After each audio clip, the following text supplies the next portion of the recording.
salah seorang Indonesia yang berada di Itaewon, Korea Selatan, beberkan kondisi saat tragedi perayaan Halloween terjadi.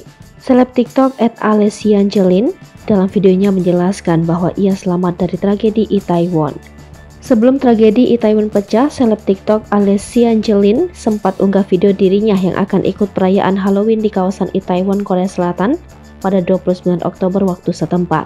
Pada video pertama yang ia unggah, jelas tergambar bagaimana kemeriahan dan keseruan semua orang saat berada di kawasan Itaewon untuk merayakan Halloween. Sontak saja netizen pun ramai membanjiri video pertama tersebut dengan komentar pasca pecah tragedi Itaewon.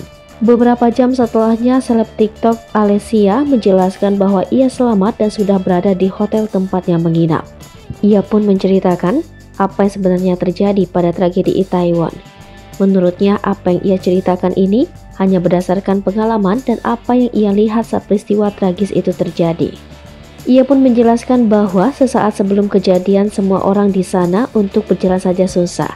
Ia pun mengaku beruntung karena berjalan di sisi kanan yang masih ada ruang terbuka hijau.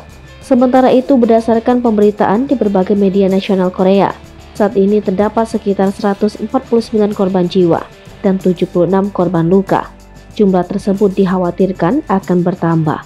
Menurut Reuters, sedikitnya 146 orang tewas terhimpit ketika kerumunan orang yang merayakan Halloween berdesak-desakan di sebuah gang pusat kehidupan malam di Seoul, ibu kota Korea Selatan.